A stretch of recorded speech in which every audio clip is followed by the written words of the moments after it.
All right. Welcome, everyone, to another episode of Elbows Tight Podcast. It's your host, Travis. Before we get into the interview, I want to mention please give me a 5-star review on wherever you listen, whether it's Apple, Spotify, Podchaser, whatever it is. I never ask and I always forget to. If you could please do that. And if you're watching this on YouTube, go ahead and check out all the merch down below, elbowstight.com, if you want to check anything out. That I'm wearing my hat, my dad hat. It's a great hat. You can buy it. But other than that, we have a special guest today in Riley Rogers. He is the owner of SALT Electrolytes, brown belt in Jiu Jitsu, and we're going to get to know him today. Riley, how you doing, buddy?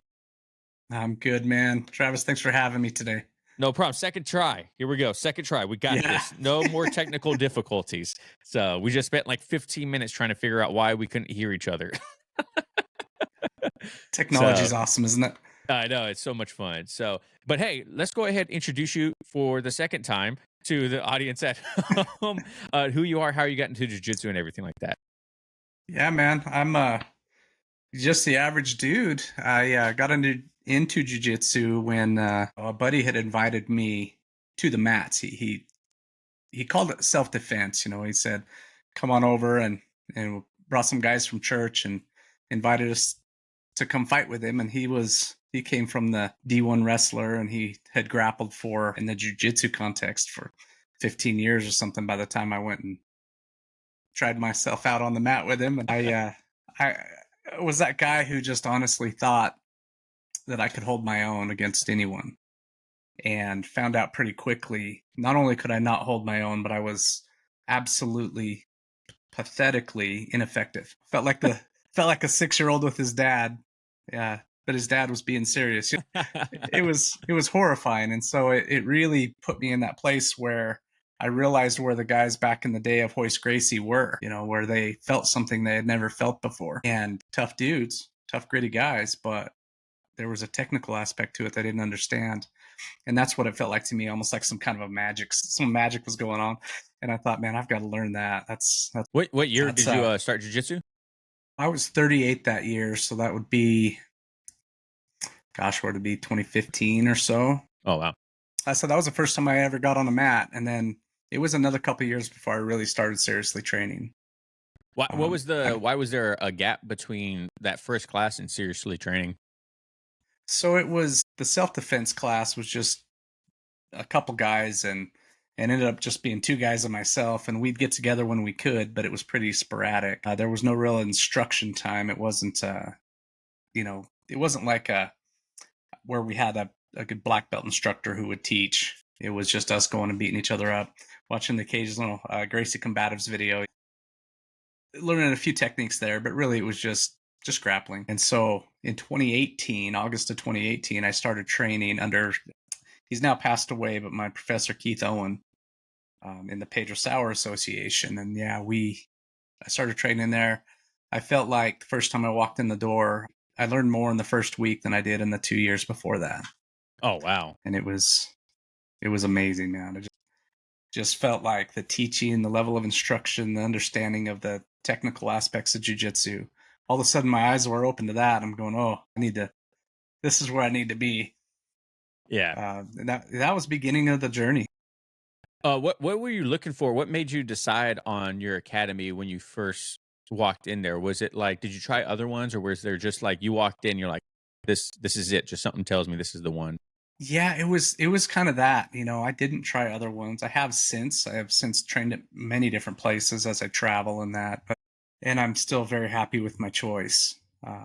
Yeah, it was something about just the technical effortlessness of the. I don't know if you've ever seen how Pedro Sauer teaches, but his whole premise is, how do we do this until we're 90?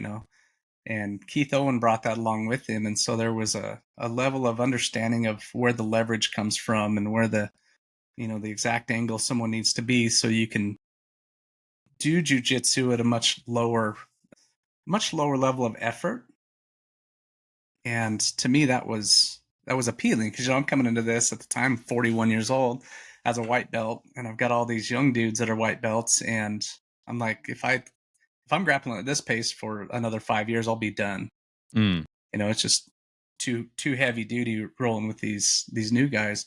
But when I'd roll with the higher belts, they would just so effortlessly tune me up. I was like, yeah, I think I need to learn jiu-jitsu that way.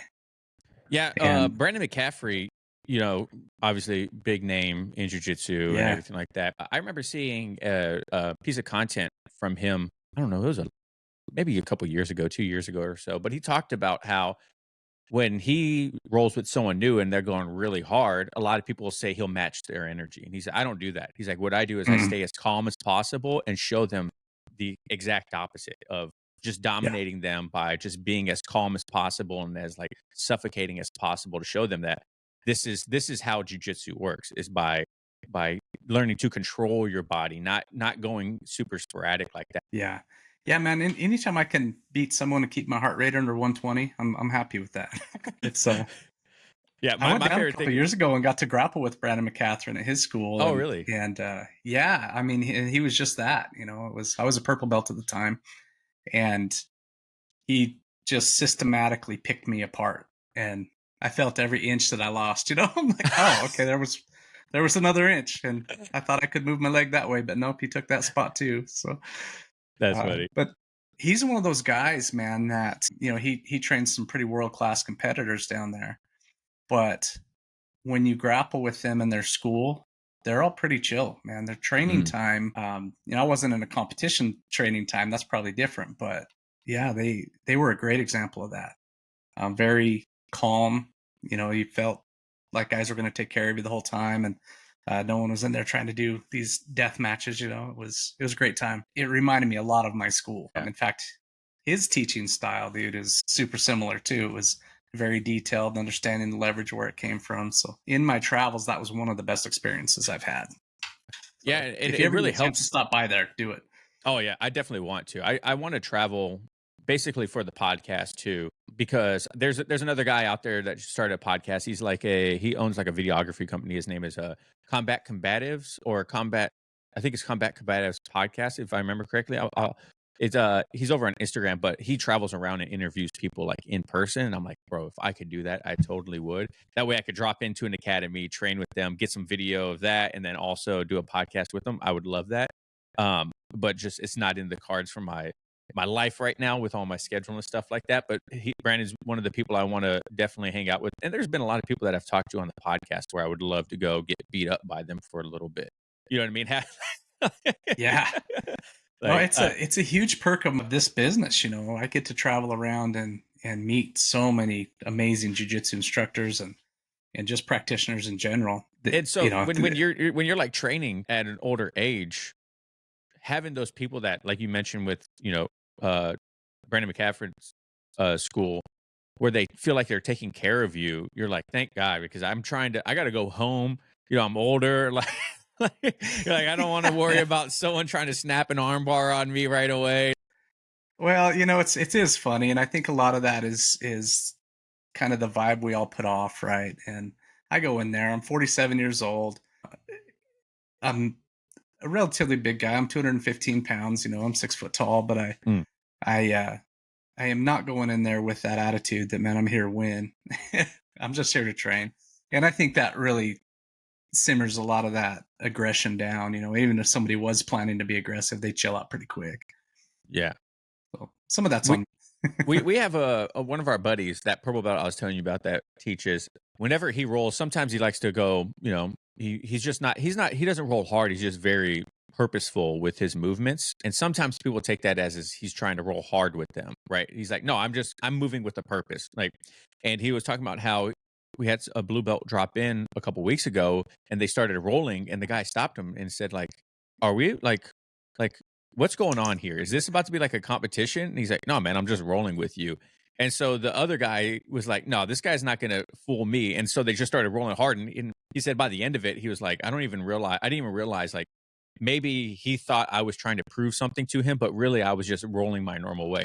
And that's a hard thing to do when you go to another academy, is like how much, because you don't want to be that guy coming in trying to prove, trying to dojo storm and be a Cobra Kai and be like, look at me, man, I'm gonna beat all you guys up.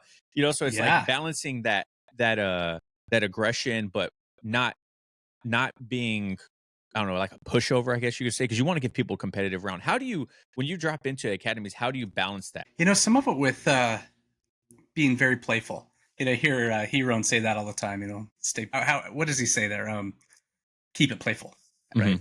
that's his, and that's it. I will say silly things when we're rolling just to take the edge off. If I'm talking to them, they realize I'm not in full drive mode, and I'll say goofy stuff like, "Oh yeah, nope, you ain't gonna get that, man. There's no way you're gonna choke me there. Nope, that neck don't choke." We'll say stuff like that, and then I'll tap out and say, "Oh yeah, actually maybe it does. Okay, you got me," and then we're good to go. And it just takes the aggression out of it. And then sometimes I'll just hit a position and rest.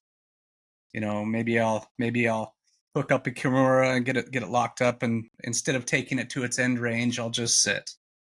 And I'll slowly start to leverage it and then let them out. And they feel it, they know what's happening, but there was no taking it to its end range, no aggressive movements. If I lose a sub because I didn't move aggressively, okay, that's fair. That happens. So, Yeah. I have a buddy who's a black belt, and I talked to him about when he rolls with new people or whatever. And he says, the first thing I do is I let them submit me so they get it out of their system. He's like, I just let them submit me, and then just now they've done it, they're good, and now they can go on and have a normal round and have that small victory. He's like, I don't care. I know that they wouldn't actually be able to submit me, but it breaks the ice kind of thing. And Craig Jones talks about it too. He's like, this mentioned similar to you. He said, once I go to the because obviously everyone wants to submit Craig Jones, but no one's going to do it at a seminar, right? He just starts off by just being playful. And just same thing, just super making jokes, doing silly things, putting you in awkward positions. That way it defuses the whole thing from the get-go. Because I don't know, man. Sometimes you roll with people and it's like, dude, I don't know. We're training right now. It's not that big of a deal. Yeah, I had a guy drop into our school here recently, and he was a 4-stripe purple, and I was instructing the class, and then he, for whatever reason, afterward come out and he wanted to roll, and I understood that. But he came at me as if it was kind of one of those, you're a brown belt, I'm going to make you prove you're a brown belt. This is a guy who's in his late 20s, pretty jacked, a couple inches taller, big guy. And man, he's coming at me with some heat, and yeah, I had to really mentally tone myself down, just like, okay, I'm going to technically do this. I'm not going to try to match him because I won't be able to match him athletically. He was much more of an athlete than I am, and so quite a specimen. he was, dude. He was just a big, strong, athletic dude. And so I'm like, well, I'll lose if I try to play his game. So yeah, we started playing around. Eventually I made my way into mount position and just kind of made him suffer under pressure there for a little while. And but it was very slow. And when we were done, he was super grateful. He was like, man, that was a fun round. And I thought, well, fun for you, but I only got about one of those in me and I'm done. Because he was coming at me pretty hard. By the end of it, you get up and you're like, thanks, man. Thanks for the roll. He's like, yeah, you too. But on the inside, you're like, oh my gosh, I need to go home. I need to drink some electrolytes.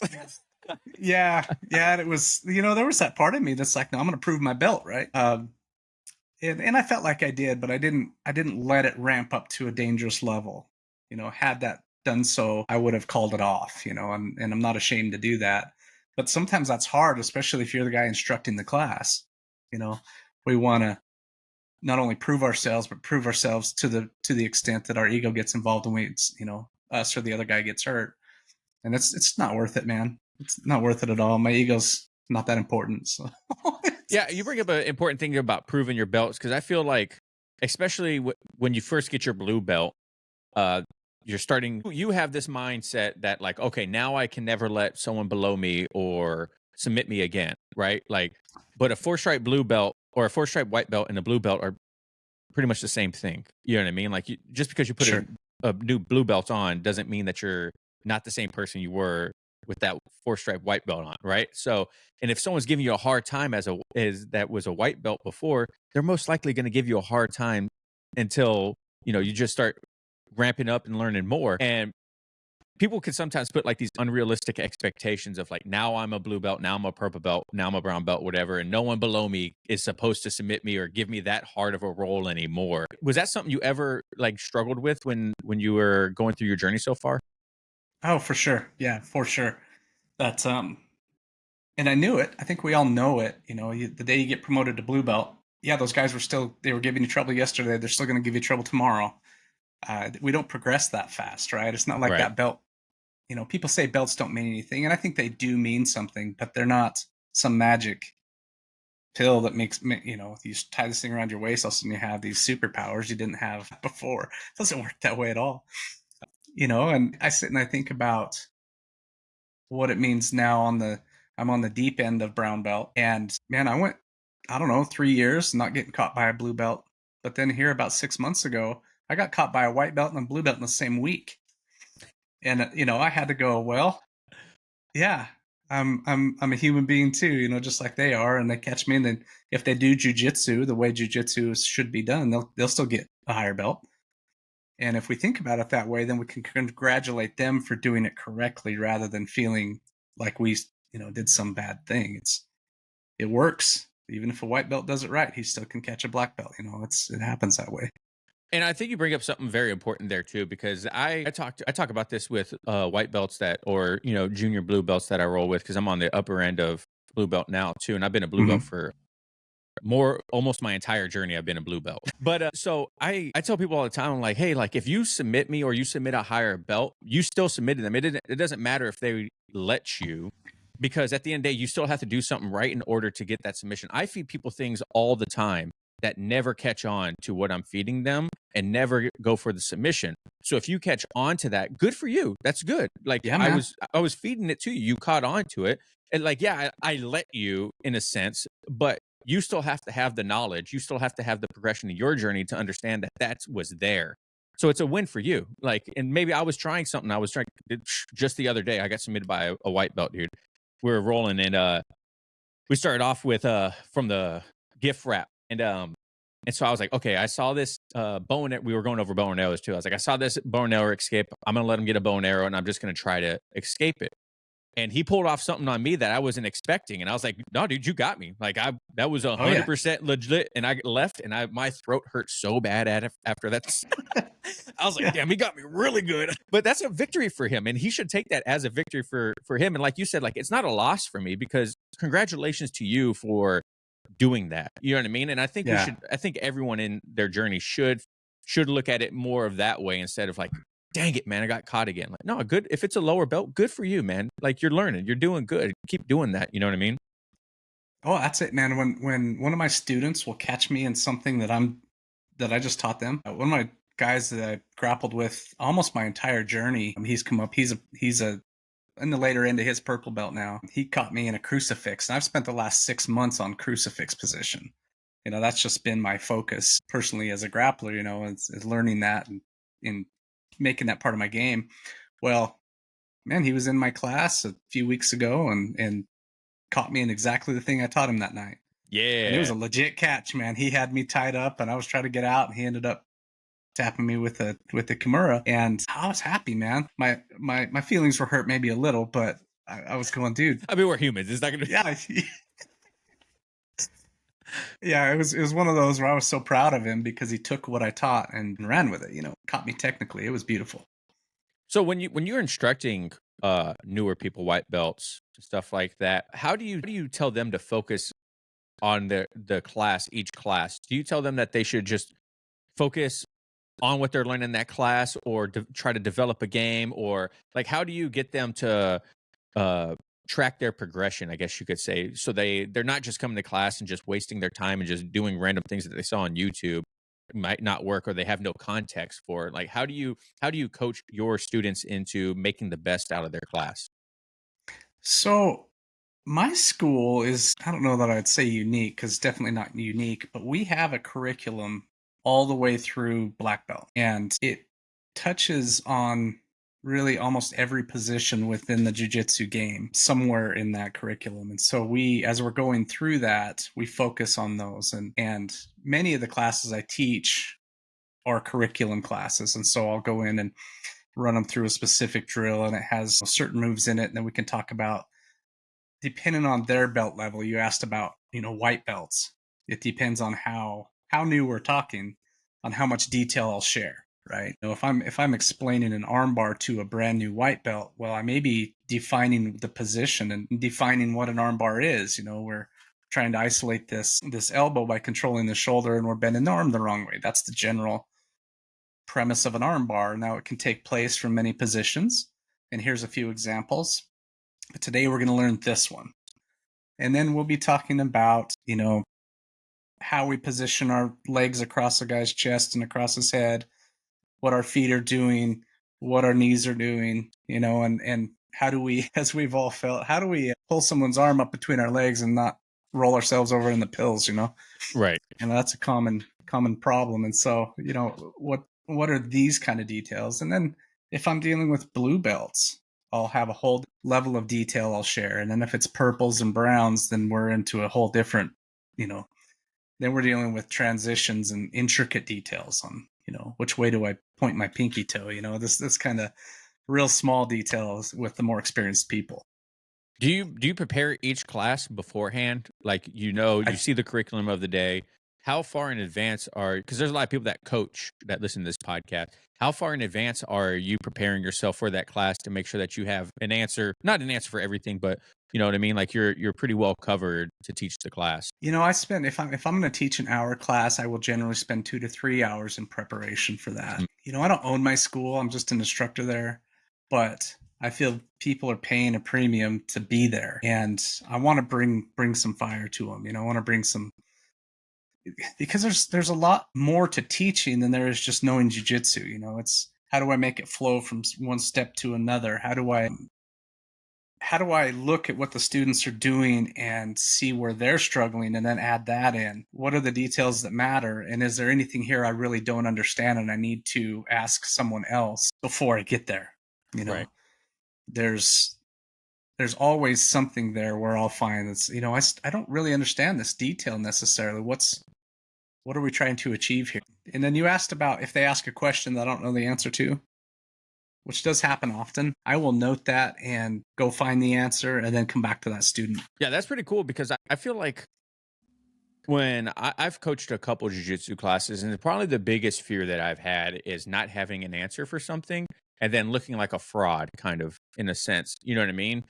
And I don't have all the answers, and that's the hard part about coaching to me at blue belt, is because my knowledge is, my foundation of jiu-jitsu is very limited as well, right? But I'm not teaching advanced classes. I was only teaching like the introduction class or what are the beginners class or whatever. Sure. And I was always worried. I was like, I got to make sure I have as much knowledge as possible about these positions. Because same thing, if I'm the first introduction to jujitsu that they have, I don't want to be the reason that they don't train. You know what I mean? Like, For real, yeah. I want to make sure that, like, if they show up, they're like, man, this guy makes it easy to understand. He can break it down for me and make it consumable. And I can't wait until next class to come back and learn again. And that's a hard pill to swallow, is you're not going to have all the answers. You might look like a fraud sometimes, but like you said, like, find the answer and take it back to them and answer their question, because you're going to build that rapport. You're going to build that confidence in them, knowing that, oh, this guy does know what he's talking about, because you're your own worst critic.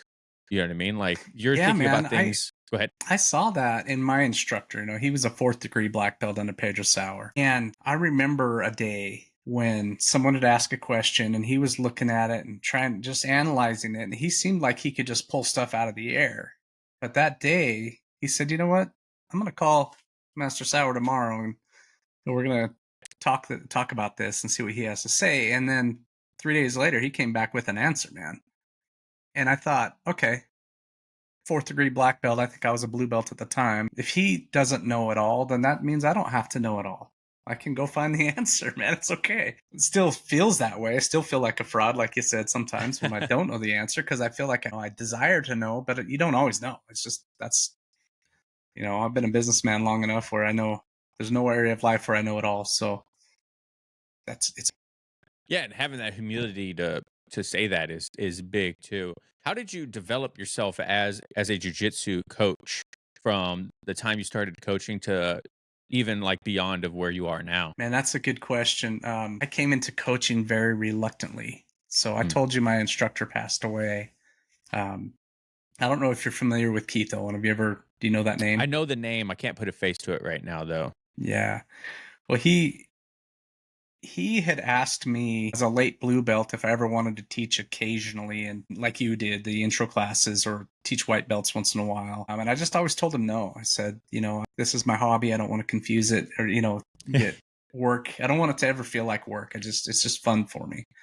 But then one day I was a purple belt, and he would go on vacation periodically, and I was pretty consistent in the daytime classes.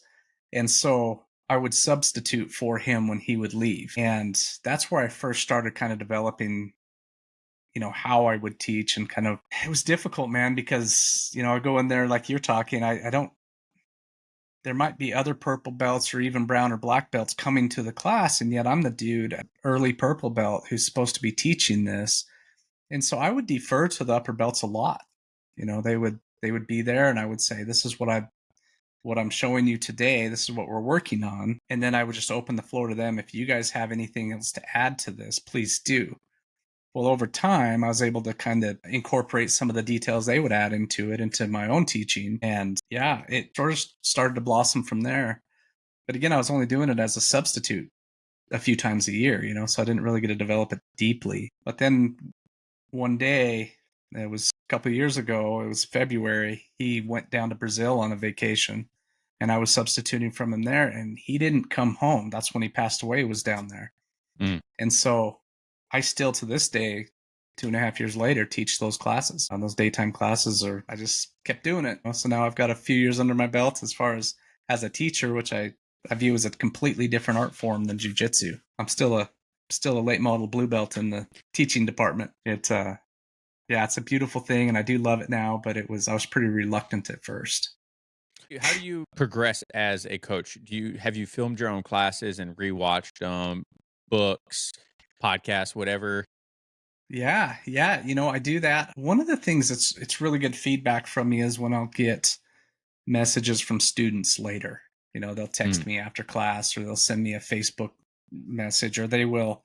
One of my favorites is when I hear another student complaining about them catching them in a move that I taught them. Hey, so and so went to your class, and he come back and caught me in this stupid thing you're teaching. That's good feedback for me. But then I don't know if you've been on my SALT channel or profile on Instagram, but I put out these little 90-second clips on, adding a little salt to your game is what I call it. But so I have a lot of video footage of me teaching there. And yeah, I see stuff all the time where I'm like, man, you could have really said that better. Or that angle, you got to turn the guy so they can see you. And that's always a challenge, right? Yeah. Getting the whole classroom to be able to see my fingers down inside of a guillotine, it's hard to do sometimes. Trial and error, man. Yeah. Yeah, that's the hard part too, is because jiu-jitsu has so many nuances to it that you could think that you're teaching something, and then you're like, this happens to Cody, our instructor, all the time. He just got his black belt. He'll be teaching, and he'll go through something, then he'll see everyone do it, and he's like, I completely forgot to tell you where to put that foot. And then he'll reconvene everyone. He's like, by the way, my bad. Everyone's getting their foot stuck. Put it here. And they're like, oh. That happens every day. And yeah, I didn't realize how much that happened until I start watching other instructors teach. And they'll be teaching a technique I'm very familiar with, and I'll see them do the same thing. So then I go, okay, man, we're all just dudes. We're all just humans out here trying to teach stuff. And, okay, I'm not the only one. It makes me feel a lot better. So when you are coaching as someone in their later 40s, what's the biggest difference that you see from your teaching aspect to maybe a younger coach that is coaching the same thing? I don't know if I understand the question all the way as far as things I would focus on. Is that what you're asking? Yeah. So because obviously, like you mentioned earlier, with that purple belt, right? Younger, athletic, his game's going to be different than yours. You're a little bit older, bigger guy. How is your teaching different from someone that's probably younger, more athletic in jiu-jitsu? Yeah, okay. Yeah, totally different methodologies as far as that goes. Me as a coach, and me as a I don't want to call myself an older grappler, but I'm definitely an older grappler. I just kind of have to suck that up one of these days. But, approaching 50 years old, I still feel really good on the mats. I still move well, but I'm not as fast as I used to be, and definitely not as fast as some of these 20-year-olds, But I feel like there is a place where if your jujitsu is correct, that you should be able to telegraph it and the person still can't stop it, Mm. right? We heard people talk about Hodger Gracie that way. It's like, I know he's going to mount me and collar choke me, but he still does it to the best in the world. And he does it over and over and over again. And I'm thinking that's not only that was telegraphed weeks in advance. They knew what he was going to do, or years in advance.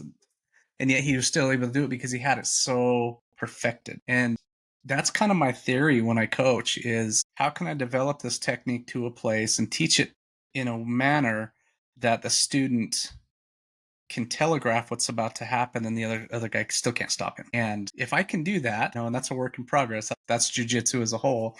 But if I can make that part of my game, then I'm going to teach the students that way. We all start out young and athletic, but that fades. And so we all need to learn the later life stuff, We can learn cartwheel passes, and I watched a guy do a backflip here in a match the other day, land his knee on the other guy's face, and I'm like, Oh, yeah, I'm not doing any backflips. There's no flying triangles going to be taught in my class, I would appreciate to keep my spine in alignment. So, yeah. but yeah, man, there's a lot of places where we can put pressure and keep our guy pinned down and pass his guard or inner mount or put a choke on where if it's done correctly, good luck stopping it. It reminds me of those videos of like Henner Gracie, Keenan Cornelius, where they would do live commentary during rolls and they would film it. And they're like, this guy's Yes. pressuring in this way. What I'm going to do is X, Y, and Z, and then I'm going to reverse him. And then he would do it. And like, he's literally saying it out loud, but there's no way you're going to stop him. Like, like Right. they're just No so way you're going to good. stop it. There's just no way I'm going to stop him. I hate when that happens, man. I'll feel someone on my back. Like, you're not going to, I know they're going to choke me. And I just, like you mentioned earlier, I was like, you're not going to choke me. You're not going to get that collar. And then they get Yeah. yeah, but you're not going to finish it. And then they finish it. I'm like, yeah, whatever, bro.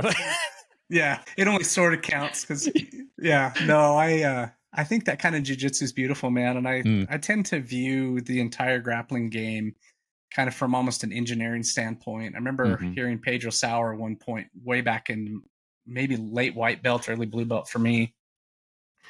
He used the term, you need to fight their skeleton. And man, I got so fascinated by what the heck do you mean by that? I was just so early in my journey. I had no clue what he was talking about. But I've really started to pour into that and listen to his content and try to figure out exactly what he means by that. And then I spent some time, went to a Jean-Jacques seminar and talked to him somewhat about that. These guys in they're coral belts, that have been doing this for 40 years and they understand jiu-jitsu very differently than I do. I've started to put some of the puzzle pieces together of what does it mean to fight someone's skeleton. And I feel like here in the last 6 months, I've added some things to my game, some level of understanding that has reduced the amount of effort I have to put into a roll by 20%, to where all of a sudden leverage is I understand it better because I've really been studying this, fight their skeleton. It fascinates me. And again, it allows me to do a lot more things where I can telegraph stuff and I can move slow because I move slow. That's just how I am. And that's where we're at. But still have a good, dangerous jiu-jitsu game that's threatening to another grappler. And I can do it in slow motion, man. Yeah, that's super interesting because people talk about strength in jujitsu, and if you're doing jujitsu right, you shouldn't need to use strength. And I agree and disagree at some point, right? Because Yeah. I feel like if you're obviously a higher level skilled person, yeah, you're going to need to use a lot less strength on someone that's lower skill than you are. If you're a bigger person, you're going to need to use less strength, right? But at some point, there is a diminishing return where you do need to use strength in order to execute technique, right? Like if you're rolling against a big guy and you got a Kimura grip on him and you're like, dude, I just need to yank this thing out of there because he's not going to be able to escape, but he is so freaking strong. You know what I mean? Like you're going to need to, like, how do you feel about strength and using size? And do you frown upon it when people use it, or is it just another attribute to someone's game? Strength is an attribute that some guys have. You've talked about your CrossFit training, and it sounds like you're a freaking strong dude. So I try to be. And I've never been exceptionally strong, but I am big enough. Again, I'm 215 pounds, so I have a level of strength. but I always tend to try to grapple with someone else at whatever. How to put it this way: if I grapple with a 12-year-old kid, I want to grapple with a 250-pound black belt the same way as I grapple with that 12-year-old kid. I'm going to move in such a way where could I overpower the 12-year-old? And if I wanted to rip a Kimura, I'm going to get the Kimura and there's nothing he's going to be able to do about it. But that doesn't mean my jiu-jitsu is getting better. That just means I'm using physical attribute that I have today to win a fight against someone who doesn't have it. Now, do we need to use strength? 100%. There is no such thing as zero strength, right? Right. So somewhere on that spectrum, we're going to have to use some. I view it like this, Travis. We're both burning fuel tanks, right? If I start out grappling with you, you're going to be burning fuel. I'm going to be burning fuel, and I just have to run out after you do. I need to make sure you run out before I do. So grabbing a hold of something and putting a lot of power into it may not be my best choice. You're more of an athlete than I am. So if I want to play that game, I'm going to lose. However, sometimes, man, you're in that spot and there's just that one little extra squeeze you need to finish something. I'm down, go for it. But we've all had a guillotine that we thought we had, that we squeeze our brains out, use all the strength Blowing we your want, arms out.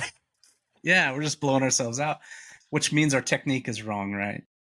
But man, if you have the angle right and you have the technique right and you start to lay into that thing, if a choke is right, generally 30% is all you need to put into it to finish that. And I think that's what we're looking for. That's the ideal.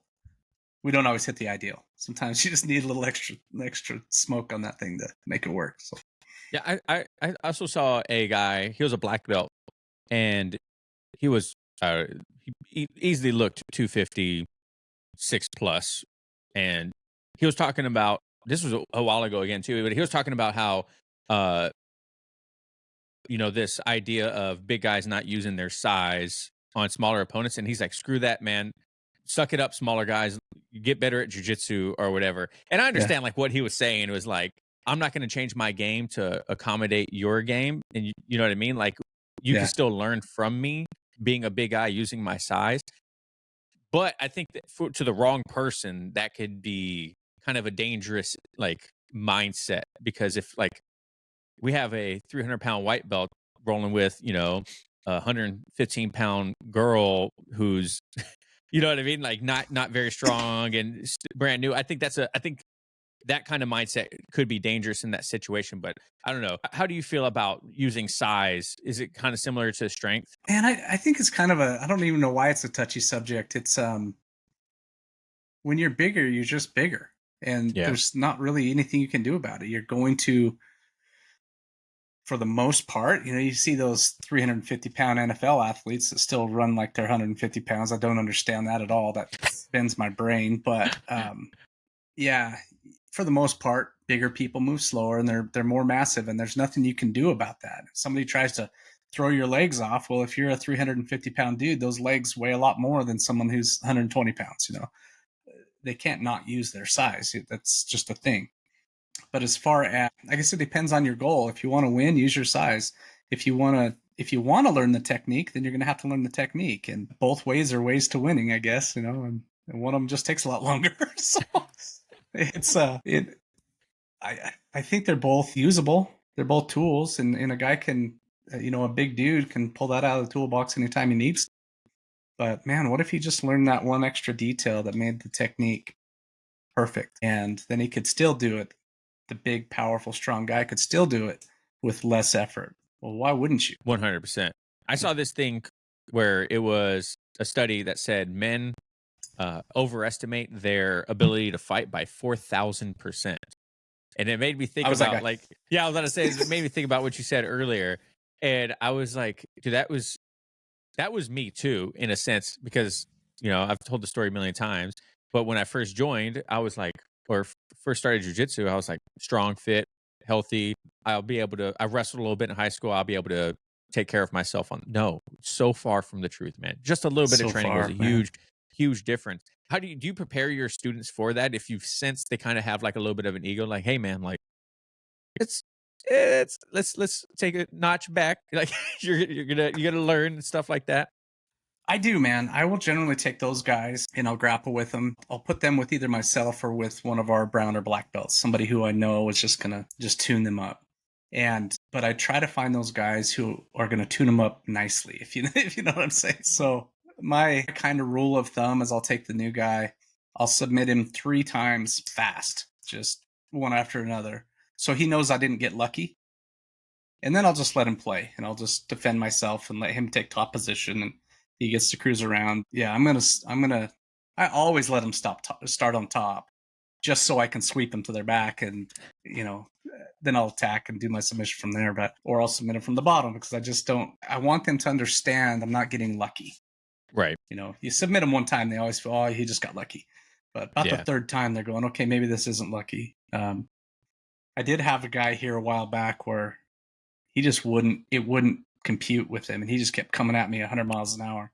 So I submitted him 9 times in a 3-minute round, man. It was just bam, bam, bam, bam, bam. And finally, he laid there on the mat. He says, I'm done. And I said, well, listen, man, let's have a talk. So we talked about this, and he just, his mind was blown. I kind of wonder if I overdid it. The dude's still around, so I guess maybe not. But it was, like I said, it was just rapid fire at that point, where normally I'll just go 3 and then let him work. Not that time. He was still trying to kill me.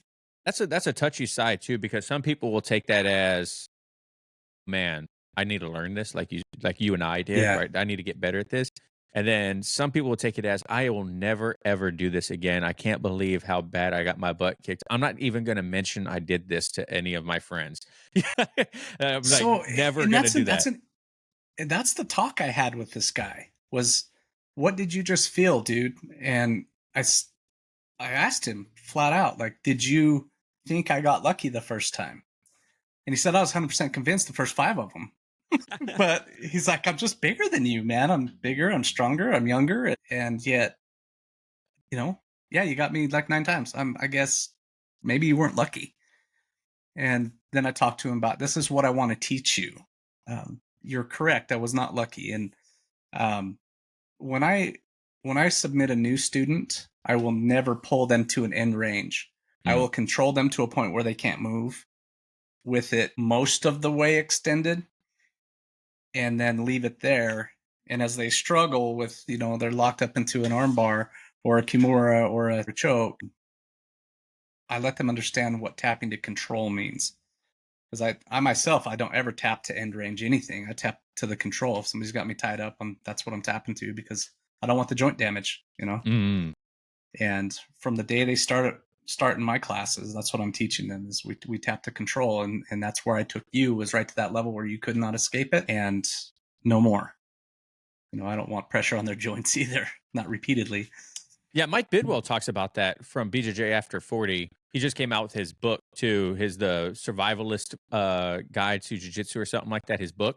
And he talks a lot about that. He says, in order to train for longevity, you have to most of the time tap early. Don't tap to the end range of motion. Don't let someone go to all the way to the breaking point of a joint or to the end range of a joint, because over time it's just gonna freaking beat you down. And like you mentioned too, like you're gonna feel like a ton of bricks after every class, and your body's gonna deteriorate much faster. And people, it's hard to tell 20-year-olds that, especially looking back at my 20-year-old self. It's hard to tell my 20-year-old self, like, tap early.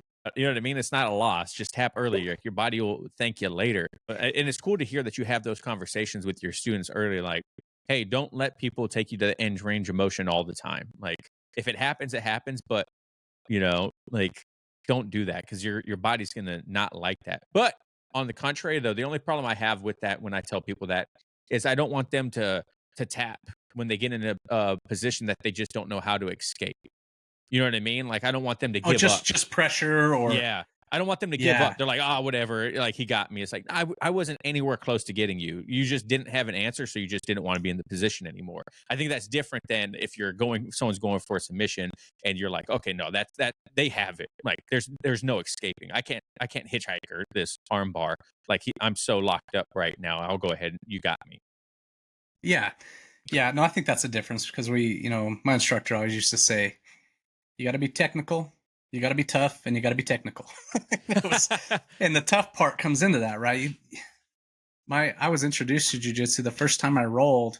I had this 260-pound dude kneeling on my face, and I had a shin bone going across my eye, and I'm thinking, this sucks, man. I wrestled in high school or in elementary school when I was young, and that kind of stuff didn't hurt. I was little, they were little, it just wasn't. But man, as an adult, when you start, you haven't been grappling for 35 years or whatever. Holy crap. I could feel that again. I've since got to the place where that stuff doesn't bug me anymore, but at first it's shocking, the amount of pressure and pain you feel. So I don't mind a white belt tapping out to pressure. Yeah, But by the me time they neither. get to be a blue belt, I don't know. If you put pressure the right way, I've had black belts top out to pressure too, but it gets way less often. It better be something pretty serious for a black belt to tap out of pressure. But I remember, gosh, my coach he's the only person that's ever scared me with the amount of pressure he put on me. I thought my rib cage was going to crush and I was going to puncture lungs, man. I was like, this, I think I could die here. It was so much pressure. So I get it. There is a level of that. We watched Dean Lister a few years back tap out to Josh Barnett, right, with a case of Gatami. And yeah, that's real, man. Yeah. If Dean I've Lister's tapped to tapping one. out, that's some, yeah, myself included. So, but yeah, you're right. There is that place where there is a toughness that they need to develop.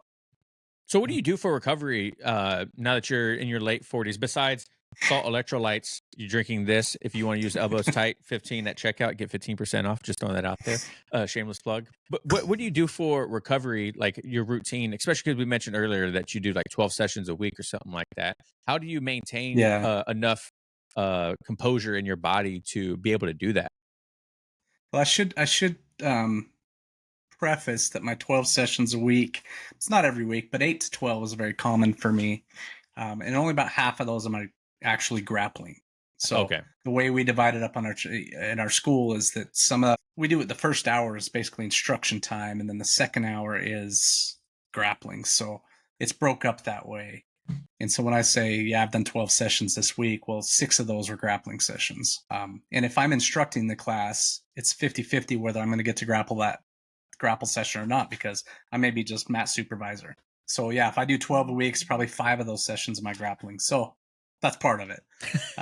The other part of it is, I told you I tap to control, and I roll at a pace that I'm not getting all worked up. I'm not getting bumps and bruises. I'm very calm. And if I'm not feeling it at that time and some more aggressive guy asks me to roll with him, I'll just tell him, no, I don't have enough for you tonight. I'm good.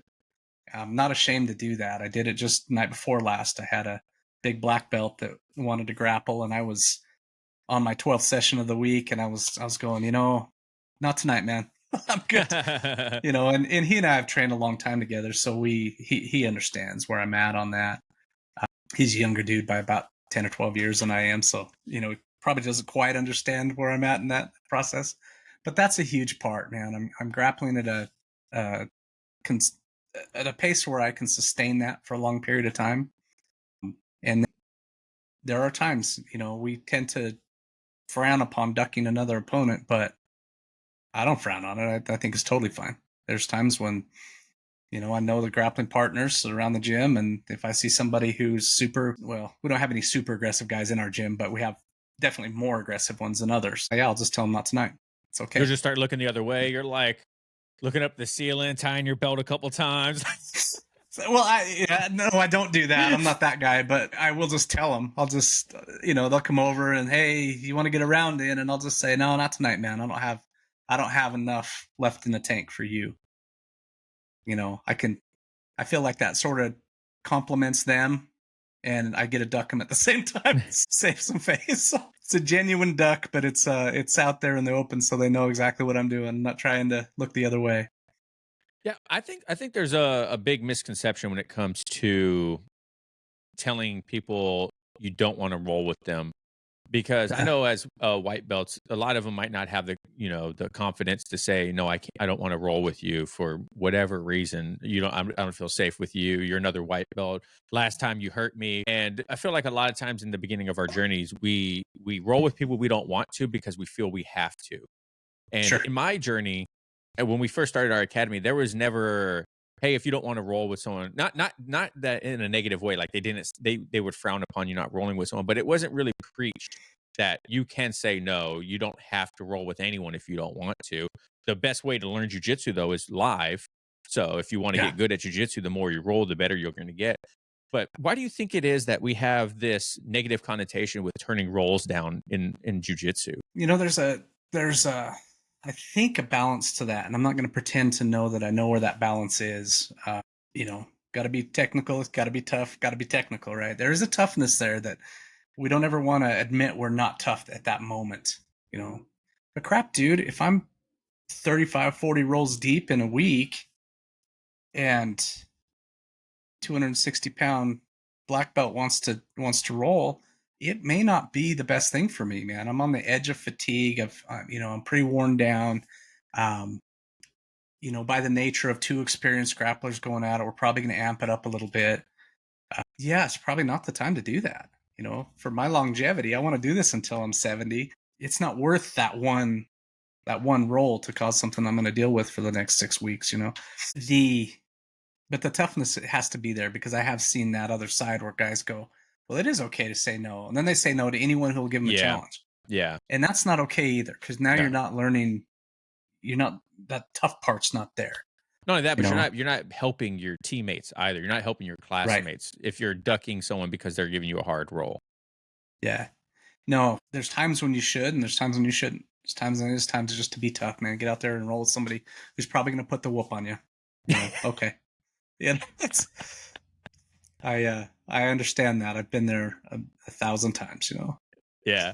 So let's talk a little bit about your company, SALT Electrolytes. I love this stuff. Been partnered with you now for almost a month, and I drink it almost after every session, or when I work out or whatever. It's in my water bottle. I take it to work with me if I haven't had one, and Nice. love it, absolutely love it. But what was the inspiration behind starting an electrolyte company? Because there's a lot out there.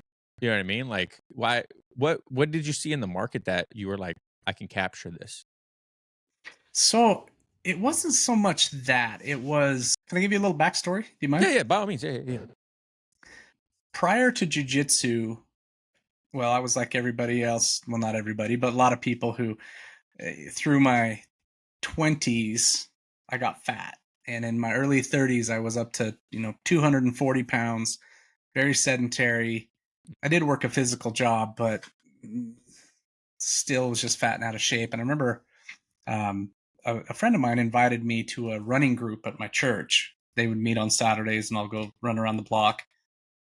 Well, I got out there and took off for a run, man. I couldn't go a mile. Wow. And these guys were doing, 5, 6, 7, 8 miles. And I'm like, well, this isn't going to work. So I went with him one day, and he taught me, which is kind of similar, parallels to jiu-jitsu. When you run, you can slow down. Mm-hmm. You don't have to go out there and run at a 6-minute mile pace. You can back that off to a 10-minute mile pace, and it's okay. And then you can go farther. And that was one of the first times I went, oh, there's a technical aspect to everything. We'll bring that back to jiu-jitsu here in a little bit, but as I got doing this running thing, I would find that when I would get over a certain mileage, that I would start to, I've always been a fairly heavy sweater. I found that I would start to dehydrate pretty quickly. And one day we were on a 12-mile run, and we were just finishing up the kind of peaking for our half marathon training, getting to those last final runs before we tapered off. And I was running along. I filled my water bottle about 1.5 miles in at this drinking fountain. And then I had another 4.5 to go to the 6-mile point where there was supposed to be a water station. And on the way there, I drank my water bottle, finished it up about 3.5 miles in. It got to the 6-mile point, no water station. It was all shut down. And I was already pretty thirsty by then. And I turned around and I started running back. I got another mile into about what would be the 7-mile point. And I realized I wasn't sweating. And it was a warm day. And I had been just pouring sweat 5 minutes ago. And all of a sudden, like, I'm dry, like chalky, had salt down my face, kind of dry. And I didn't think a ton of it for about 5 minutes. I got another 0.5 mile down the road, man, and I started getting sick. Yeah, I could barely walk, and I'm trudging along. Well, I told you I was at 7. I had 5 miles to go, 3.5 to get back to that original water fountain that we, And so that was my first experience with real dehydration. And I spent I wasn't able to actually do that half marathon event I was training for. And I spent the next 4 or 5 months sick. I just never felt right again for 4 or 5 months. So it was a pretty bad dehydration or, heat stroke. I don't know that I know exactly what lines I crossed. I just know it took me 4 months to heal. And so fast forward from there, I'm in jiu-jitsu, I'm training hard, and then COVID hits, right? Well, I told you I started training seriously at 41 years old. My goal was to get my black belt by the time I turned 50. And, 9 years is sketchy whether or not you can even do that, right?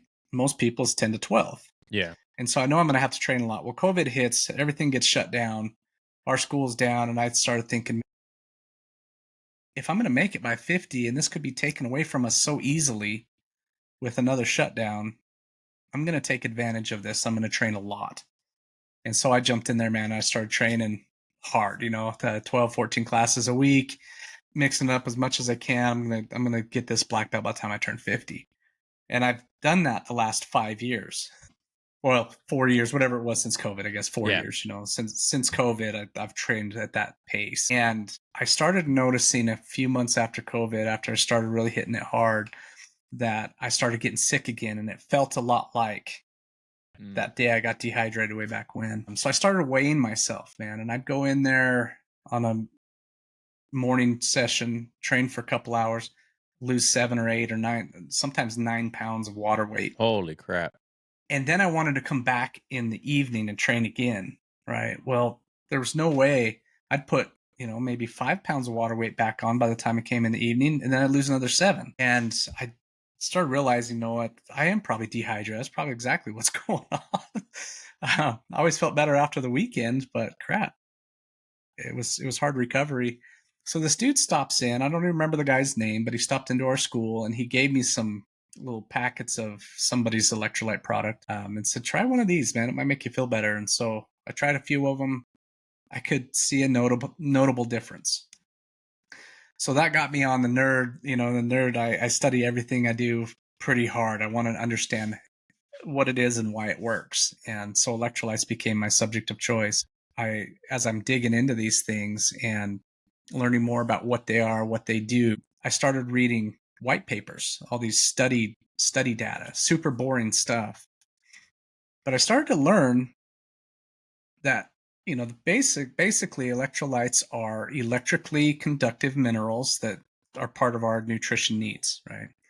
They're the things that, I don't know if you know this, your brain sends electrical signals down your nervous system into your muscles. And if you say, hey, I want to curl, I'm going to curl. That bicep's going to flex. Your brain tells that signal to happen. Well, if your brain can't send that signal cleanly through good conductive sources there with those minerals in your body, then that muscle it just doesn't know what to do. It doesn't have a signal. And so we call that a cramp. It just flexes and stays flexed because it doesn't get the message to unflex. And so that's what electrolytes do. But I found out that every mineral has a counterpart. And so sodium and potassium work together. If you have one without the other, it doesn't do what it's intended to do. Potassium is what allows sodium to come back out of a cell. So sodium goes in, there's a little valve that flips open, sodium goes into your cells, hydrates them, and gets stuck.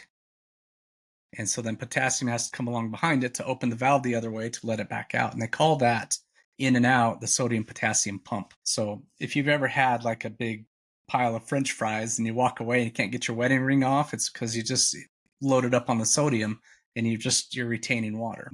Back that up with some potassium, that goes away. It'll flow back out now. Good to know. Yeah, so that's how sodium and potassium work together. Well, magnesium and calcium do the same thing. They're buddies, and we call them counterparts in our business, but they work more in your muscles and nervous system, but they act that way. And one without the other it's a deficiency in one, and if you drink one, say in a drink like ours, and you get magnesium, but you don't get the calcium with it, then it has to pull that calcium from somewhere else where it's already in use, right? Maybe from your bones. And so there could be some problems that happen there. And so in our mix, we buddied those two up, calcium, magnesium. But then in the kind of by mistake, as I was doing all this research, we found out that somewhere like 96 to 97% of athletes are pretty severely iodine deficient, and it causes some problems with thyroids and other health issues, fatigue, and uh, all the stuff that comes along with thyroid issues, right? And so I thought, well, I want to have some iodine in there. If that's the case, we should have iodine in there. But it turns out iodine has a counterpart too, and that counterpart happens to be zinc. And so we put zinc in there too, and it that way it had its buddy, and so it can absorb properly into our body. And then I started feeding this stuff. I was mixing it with just a flavored drink mix, the popular one you get in grocery stores, and giving it to my teammates, and it tasted terrible. It's like salty Kool-Aid, Yeah. And so these guys are drinking it, but the effects were real, and they were coming back to me going, dude, this stuff works. Whatever you got in this mineral mix, the salt mix, you should do something with that, And so we were all seeing success with it. We all felt better. So then it was trying to make it taste good. Wanted to make sure it was a clean product, and so we, originally I said I want to use real fruit to flavor this stuff. Well, that's more challenging than it sounds. You can't just stick a banana in a powder mix, right? So I thought freeze-dried would be the answer. Well, it turns out freeze-dried fruit tastes like really over-ripened. It was nasty. So we went to a fruit extract, and we put this fruit extract in the drink mix. Well, it turns out fruit extract is just the oils that come from, you blend up fruit and then distill it, and the oils that come off of it are the extract. Travis, I found out that lemon lime flavoring in an extract form tastes very similar to burned tires. My God. Yeah. Frightening, man. I took one sip of that, and yeah, it was a shocking thing. So then it was back and forth with the manufacturer of that. It's like, I want to use this, but it tastes horrible. What do we do?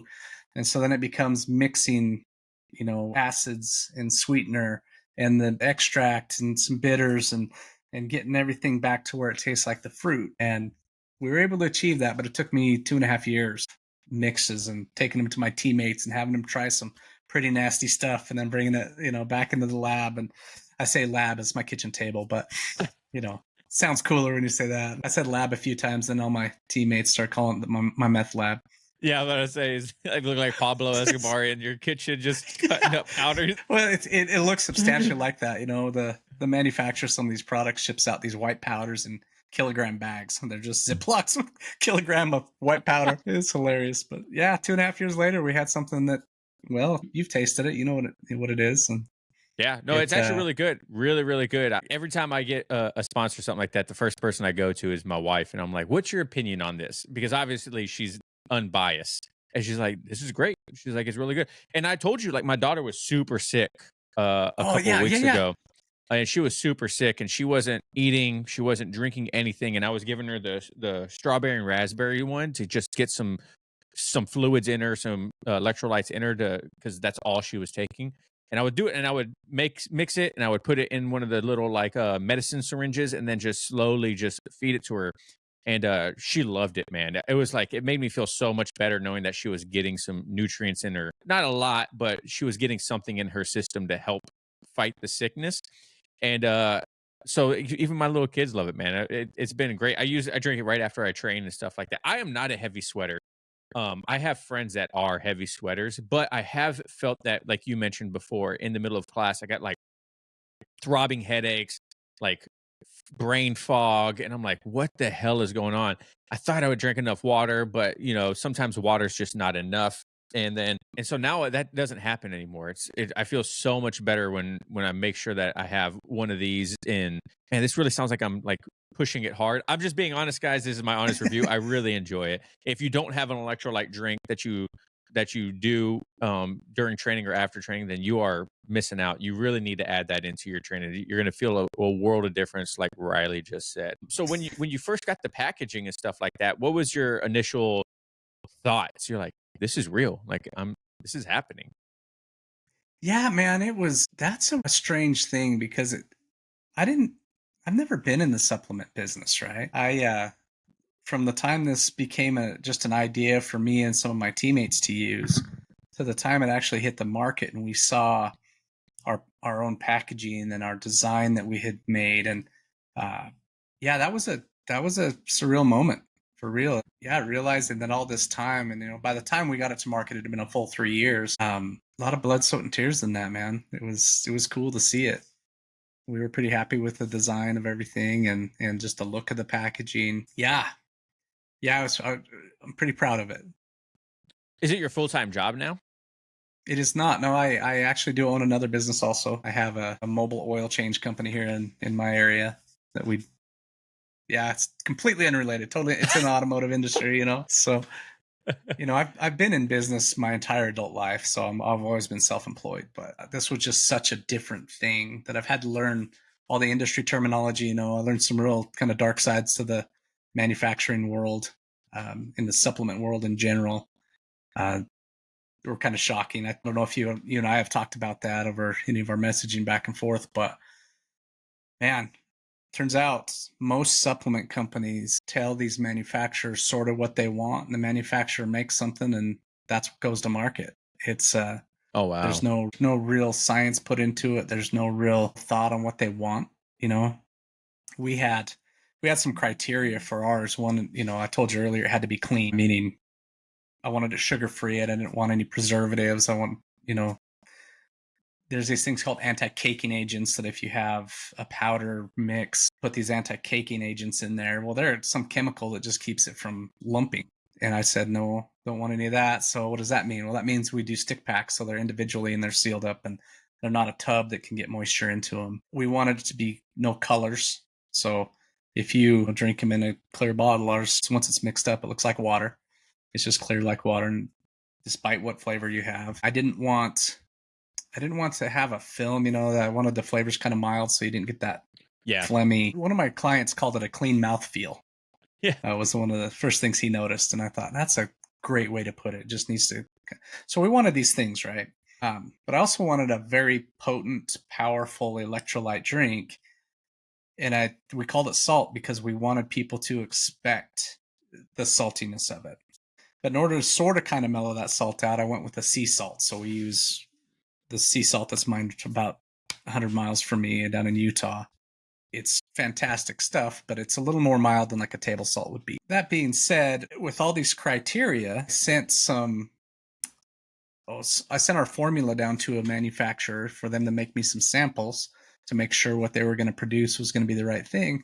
And they sent me these samples back, and these samples didn't taste anything like what I sent them. And so then they sent me this certificate of analysis is what it's called, and it shows everything that's in it. And I'm looking at it, I'm like, that's not my formula at all. Where did you get that? And the gal who was heading up the department that mixed these samples up said, we didn't see a formula. We just mixed up what you asked for. Well, it turned out, Travis, it had anti-caking agents in it.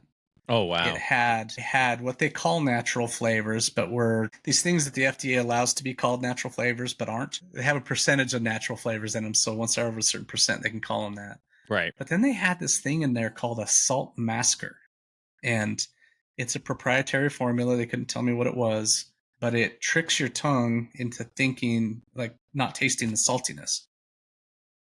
I enjoy that. Why would you want that in an electrolyte drink? Well, yeah, man, I guess I asked him, like, why did you do that? I gave you a formula. Apparently you didn't get it from the other rep that I emailed that thing to.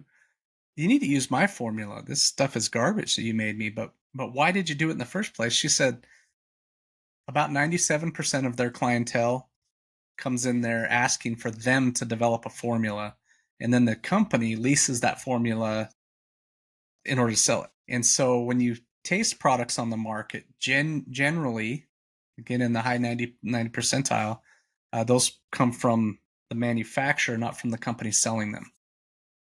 Interesting. So it's a weird side of these products where you'll see them come to market, but the company selling it is not the company who made the formula.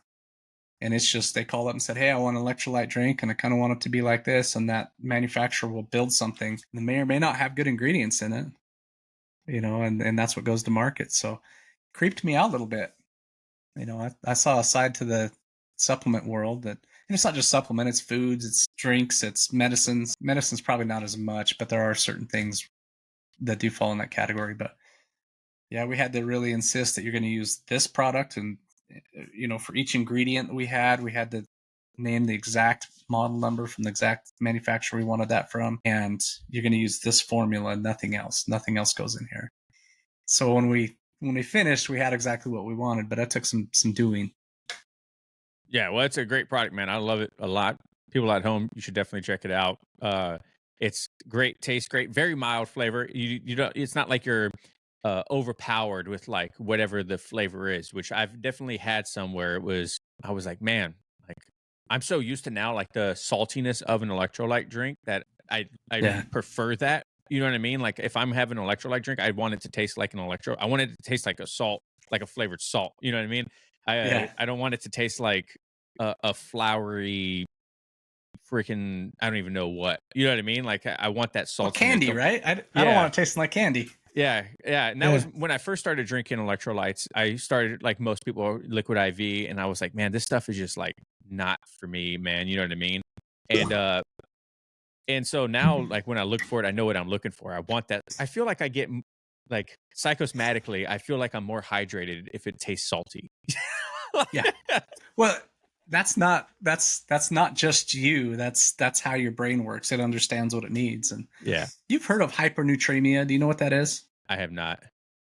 So hyponatremia is when your fluids in your body get diluted. And so we're always going, drink plenty of water.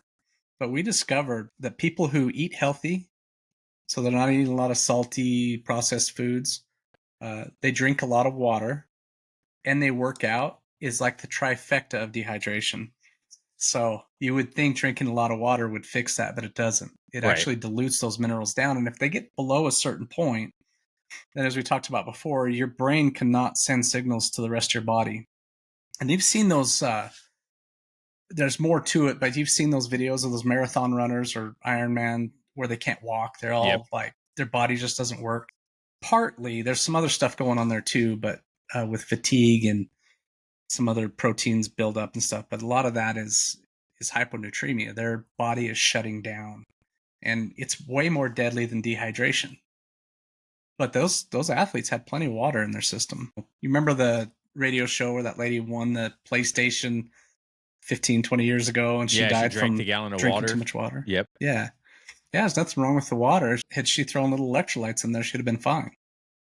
But she diluted her system so bad that none of the signals could cross. The brain could send signals where it needed to, and so her organs just shut down because they didn't know what to do.